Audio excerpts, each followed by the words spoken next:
I'm Corbett Wall with DV Auction, here with your feeder flash for Thursday, December the 8th.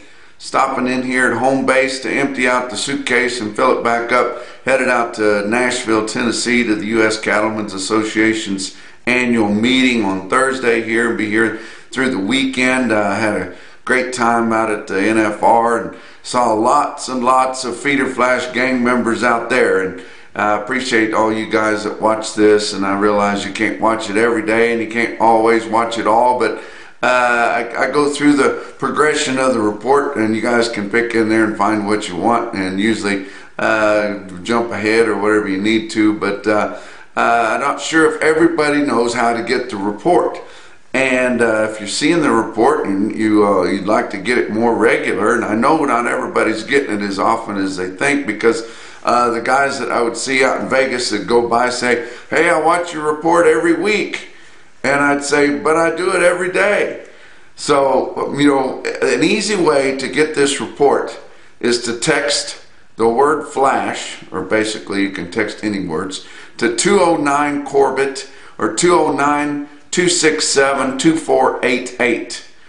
And that will get the feeder flash text to you every day that we do one, every business day. So if you're interested in that, it doesn't cost anything other than just what it costs to text. So be a good way to get this feeder flash report on a more regular basis. We've got rally resistance going on right now, and we hate to give up any of this market position that we've gained. We feel like we've earned it, and we feel like it's ours to put together, but we've got guys that are selling cattle for less money than they did last week.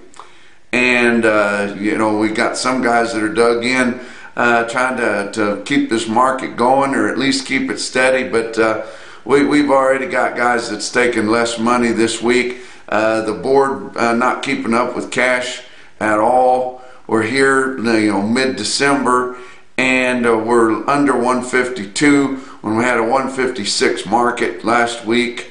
It's ridiculous. If you could demand delivery of those cattle, I think we would get more interest in the long side, but we can't get any interest in there. The way that the economy's going and everything, we just don't have as many fund managers, digging into the cattle market like we normally do, especially not on the long side. So it's a whole lot easier for them to go on the downside, with the industry putting as much pressure on it as what we do. But we hate to lose this rally. We're going right into the holidays. The holidays are your big holidays. Christmas and New Year's Day are both on a Sunday. So that should help us kind of go through the holidays. Of course, they'll be closed on Monday for sure after Christmas. I'm not sure about after New Year's Day, but we should get through here with having pretty decent slaughter levels. And these packers continue to keep these chains going. We keep hearing that they're going to back off because the cattle are going to get harder to find. That we have not seen any signs of that, other than just analysts thinking that it's going to happen, and we have not seen it happen so far. Your rib primal, where the best cuts come out of, it's gained big here on Wednesday. It gained big. It's very volatile, up one day and down the next. You got big customers coming in there. It's juking and jiving with your box beef cutout values, because it's the biggest influencer of it, or the biggest price on there. So we're going to see that. We saw your choice boxes bounce back after they were down almost $7 to start the week out. We come out middle of the week and gained almost all that back in one day. So very volatile there.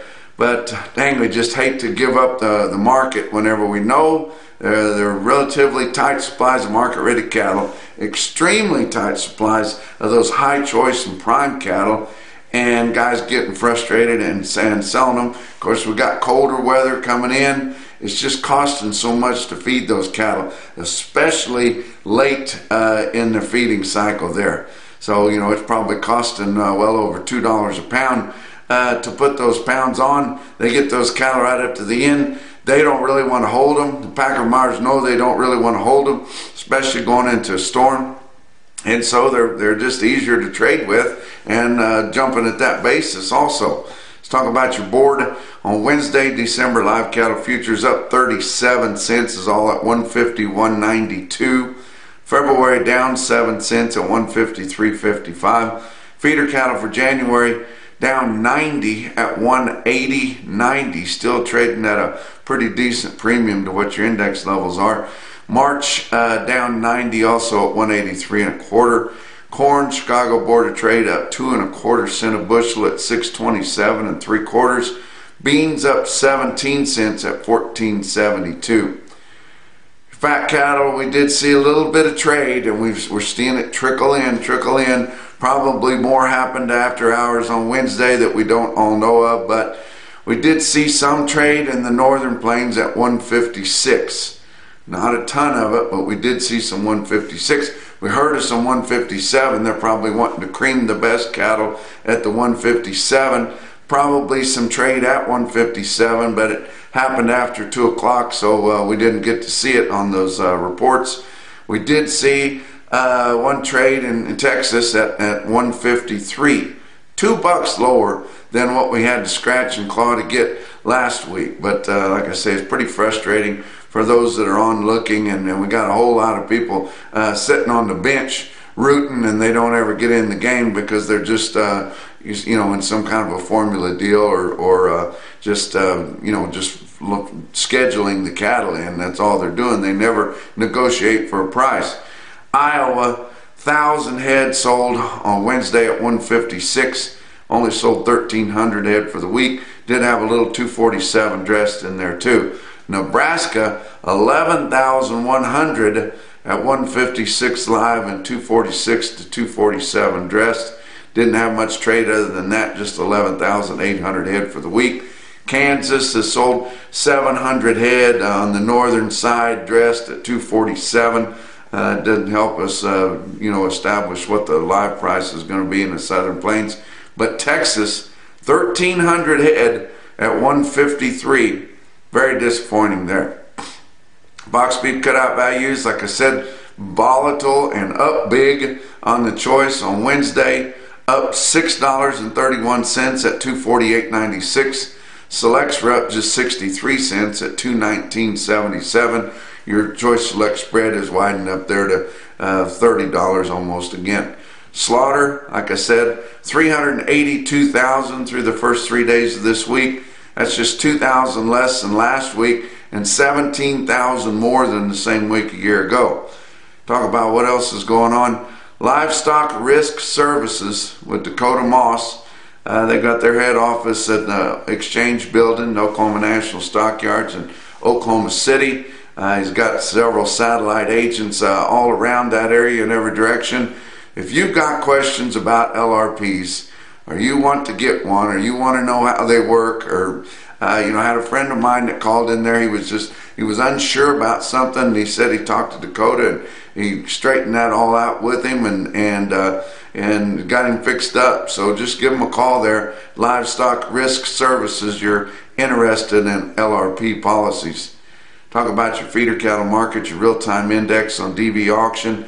Late in the day on Wednesday at 177.94. That's down just 6 cents, so held up pretty well with some big Southern Plains sales. How about your biggest sale? El Reno, Oklahoma, OKC West and El Reno, 10,400 head for the 2-day sale. Calves on Tuesday, feeders on Wednesday. Feeder steers were $2 to $4 higher. Feeder heifers mostly steady. Steer calves $8 to $12 higher, and spots $15 higher on those little wheat munchers, and heifer calves $6 to $10 higher. Wow! If they can find out a way to put some cheap pounds on those cattle, they still look like a buy. The light calves do. But even if you found some wheat pasture to lease, if you're doing it on the gain, most guys are wanting at least $1 a pound on the gain there, so it's not for free either. But stick out sale in El Reno, 221 head of 763-pound old croppers at 189.50. Big time quote there. About winter livestock in Dodge City, Kansas, 4,400 head for them. Feeders were unevenly steady. Calves $4 to $5 higher, similar to the trend that we saw down in El Reno. But a really stick out deal to them, had a consignment on some thin, hard calves, light. 153 head of them weighed 433, bring $2.63 a pound. Wow. But your Zoetta stick out sale of the day, Bassett Livestock Auction in Bassett, Nebraska. They had 4,800 head for them. Said it turned cold up there. Cattle were showing some fill. Didn't back the market off any on them. Couldn't imagine them bringing any more. But look at this automated market report from Bassett Livestock Auction. 1,425 head of 5-weight steers, average 559 with a weighted average price of $224.44. 1,429 head of 6-weight steers in Bassett, average 652, weighted average price $207.73.